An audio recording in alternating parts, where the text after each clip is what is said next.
ancaman krisis pangan, ancaman krisis energi, ancaman kenaikan inflasi, semua negara mengalami karena ketidakpastian global.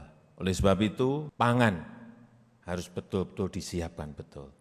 Tetapi ancaman krisis pangan ini juga bisa kita jadikan peluang karena lahan kita yang besar, banyak yang belum dimanfaatkan, banyak yang belum produktif. 2 hari yang lalu malam saya mendapatkan telepon dari seorang Perdana Menteri, enggak usah saya sebutkan. Beliau meminta betul Presiden Jokowi, tolong dalam sehari 2 hari ini kirim yang namanya minyak goreng. Stok kami betul-betul sudah habis dan kalau barang ini tidak datang akan terjadi krisis sosial, ekonomi yang berujung juga pada krisis politik. Dan itu sudah terjadi di negara yang namanya Sri Lanka. Selamat malam pemirsa, ibu-ibu di seluruh Indonesia ini sepertinya dari hari ke hari semakin cermat untuk bisa mengatur uang belanjanya setiap hari. Bagaimana tidak, harga bahan pangan di pasar ini fluktuasi. Bahkan harga cabai pun pedas harganya bisa mencapai 100 bahkan 120.000 tadi saya ngomong sama Kepala Pedagang Asosiasi Pedagang Pasar Indonesia. Nah, untuk itulah pada malam hari ini kita coba mendiskusikan bagaimana agar harga bahan pangan ini paling tidak bisa membuat ibu-ibu lebih tenang ketika belanja ke pasar. Dan saya perkenalkan terlebih dahulu narasumber saya yang sudah bersama saya di studio. Yang pertama ada Kepala Badan Pangan Nasional Bapak Arief Prasetyo Andi. Pak Arief, apa kabar? Alhamdulillah baik. Sehat Pak? Sehat. Harus sehat terus karena beliau yang bertugas untuk bisa menjaga agar pangan ini harganya stabil. Kemudian ada anggota Komisi 4 DPR RI, Pak Andi Akmal Pasludin. Pak Andi, apa kabar? Sehat? Baik, alhamdulillah sehat. Ini semakin cerah nih kayaknya. Enggak cerah juga, semakin mahal pangan kita ya. Oh iya. Selanjutnya ada Ketua Umum Ikatan Pedagang Pasar se-Indonesia, Mas Abdullah Mansuri. Mas Abdullah, apa kabar? Assalamualaikum. Ya kurang-kurang baik dikit. Kurang-kurang Karena baik harga dikit. tinggi terus. Iya, ini kadang-kadang pedagangnya juga bingung mau nyetok ulang lagi, kayaknya mesti nombok dulu, bener ya. Dan berikutnya ada Mas Agus Herta Sumarto, Ekonom Indef. Mas Agus, selamat datang. Ya, ini pertama kalinya di studio ini ya? Betul. Untung nggak nyasar ya. Sebelum bapak-bapak saya ajak untuk berdiskusi lebih lanjut mengenai tema kita krisis pangan mengancam harga makin mahal. Saya ajak dulu, ini ada reporter TV One Yohana Gabriela yang pergi ke pasar mencoba untuk membelanjakan uang yang diberikan sebesar 50.000. Nah, kira-kira dia dapat aja, kita lihat sama-sama bapak-bapak.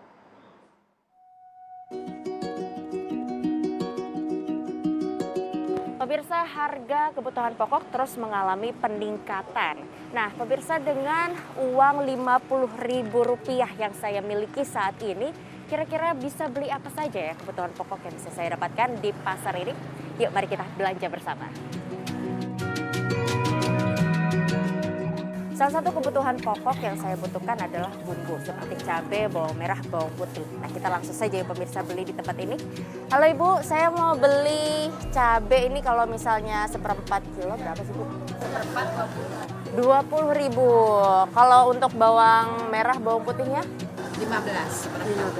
Kalau saya beli 5.000 aja gitu bisa nggak sih Bu? 5.000 kami kalau ini soon. Soon berapa tuh Bu? Kalau cabai soon 8.000. Kalau bawang soon jadinya 6.000. Belinya misalnya soon. Ya udah deh, kalau gitu saya beli soon bawang putih, bawang merah dan cabai bisa ya Bu ya? Oke. Baik, terima kasih Bu. Nah pemirsa, untuk beli bumbunya aja ini udah 19.000. Uang saya tinggal tersisa segini. Kira-kira bisa beli apa lagi ya? Yuk kita belanja lagi. Permisi Bu, ikannya berapa nih Bu? 1 ekor. 45.000. Wah, kalau beli sepotongnya aja gitu berapa Bu? Separuh 20.000. Separuh 20.000. Saya lihat-lihat dulu ya Bu ya, takutnya nggak cukup. Makasih ya Bu ya. Halo Pak, ini berapa nih harganya tempenya nih Pak? Yang segini? Itu yang itu.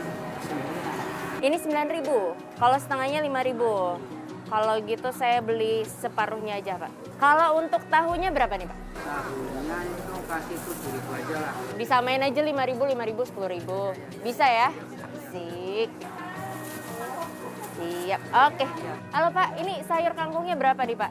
Ikat ini nih Pak. 5.000 satu ikat. Ya udah kalau gitu saya beli seikat ya Pak ya. Ini Pak 5.000-nya. Terima kasih Pak. Uang saya masih tersisa kurang lebih Rp16.000. Beli apa lagi ya? Ini tinggal sedikit. Yuk kita lihat-lihat apa lagi nih kira-kira. Pemirsa, ikan nggak cukup, ayam nggak cukup. Kalau gitu beli telurnya aja kali ya. Halo Ibu, saya mau beli telur ayam ini berapa Bu per kilonya Bu? 29.000. 29.000, ya ampun saya duitnya tinggal 16.000 nih Bu. Kalau gitu setengah kilonya bisa ya Bu ya? Terima kasih Bu. Pemirsa, selesai sudah saya belanja dengan uang Rp50.000 karena harga terus meningkat naik ya pemirsa, harga bahan pangan. Saya hanya bisa beli telur, sayur kangkung, bumbu dapur, tahu dan juga tempe dengan uang yang tersisa hanya Rp1.500. Dari Jakarta, Yohana Gabriela, Senida Aditya, TV One mengabarkan. Ya lumayan lah, sudah dapat kangkung, tahu, tempe, tapi belum ada berasnya. Belum ada minyaknya. Ya. Baik, kita akan lanjutkan. Kita tanya dulu deh sama pedagang nih. Pedagang, tomboknya udah makin banyak untuk kula. Iya, kita ini sulitnya kalau modal kami juga terbatas kan. Kalau harganya tinggi, otomatis modal yang kami keluarkan harus nambah. Kalaupun nggak nambah, berarti memang harus kami kurangi. Cara jualnya juga cukup sulit. Kayak cabai katakanlah. Cabai ini paling kita bisa ngakalinya adalah mencampur antara cabai rawit merah dengan cabai rawit hijau gitu. Harus dicampur, kalau enggak konsumen tidak akan mungkin bisa menerima sesuai harapan mereka. Walaupun pedasnya pasti berkurang. Enggak pedas, karena tadi itu Mbak make up tadi waktu saya make up cerita beli 5.000 Pak, dihitung cuma dapat 7. Ya maka alternatifnya gitu Mbak, dicampur antara cabai rawit hijau dengan cabai rawit merah. Karena cabai rawit merah lebih tinggi harganya, 100 sampai 120 ribu di Jakarta.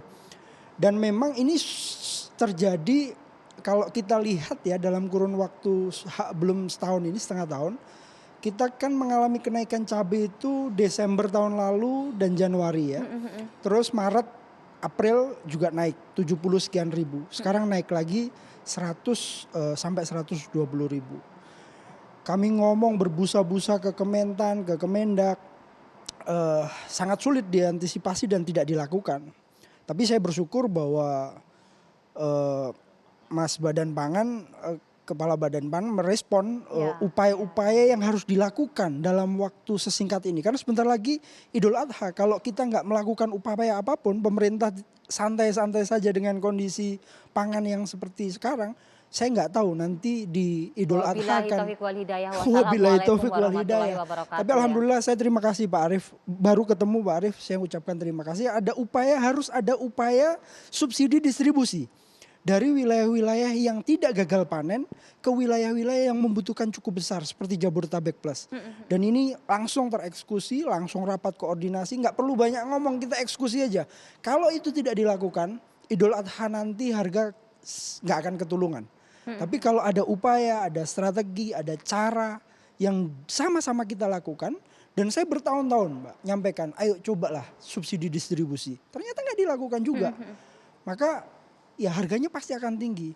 Maka kalau subsidi distribusi itu benar dilakukan ya dan terus konsisten dilakukan oleh Badan Pangan, insya Allah kita masih bisa mengurangi kekhawatiran teman-teman pedagang dan konsumen. Gitu. Sebenarnya bukan hanya subsidi sih, hulunya pun pemenuhan supaya swasembada mestinya sudah harus diupayakan. Nah, Komisi 4 ini yang mitranya adalah dengan Kementan, termasuk juga Kemendak kalau urusan pangan. Nah, ketika komunikasi yang dibangun, Pak Andi, tentunya kita ingin tahu bagaimana kemudian komunikasi yang dijalin dan disampaikan tentunya kepada anggota Dewan.